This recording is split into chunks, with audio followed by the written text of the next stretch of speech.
అన్న చీకటి పడుతుంది, తొందరగా ఇంటికి వెళ్ళిపోదామన్నా, రేపు వచ్చి షూట్ చేసుకోవచ్చు. అవును డేవిడ్, కాసేపు ఉండేద్దాం కదా. అన్న కాసేపు కాదన్నా, ప్లీజ్ అన్న, తొందరగా వెళ్ళిపోదాం. ఎందుకంత భయపడుతున్నావు? చీకటి అయింది అంతే. అంటే చీకట్లో ఇలాంటి ప్లేసెస్లో దయ్యాలు తిరుగుతాయని చెప్పేసి మా నాన్నమ్మ చెప్పిందన్నా. డేవిడ్, దయ్యం కంటే మన భయం చాలా ప్రమాదకరమైంది.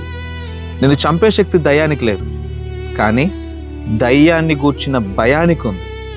నీ భయమే నిన్ను చంపేస్తుంది. భయమే మరణం. అందుకే బైబిల్లో 365 సార్లు భయపడవద్దు అని ప్రభు రాయించాడు. మనలో చాలామంది ప్రతి చిన్న విషయానికి భయపడతారు. ఏ విషయం కూడా వాళ్ళని అంతమొందించే శక్తి కలిగినది కాదు, కానీ ఆ విషయాన్ని గూర్చిన భయం మాత్రం వాళ్ళని అంతం చేయగలిగిన శక్తి కలిగింది. ధైర్యంగా ఉండాలి. అలా అని నిర్లక్ష్యంతో ప్రమాదకరమైన స్థలాల్లో విచ్చలవిడితనంతో ఉండి ప్రమాదం నోట్లో తలబెట్టమని కాదు, కానీ భయపడవద్దు.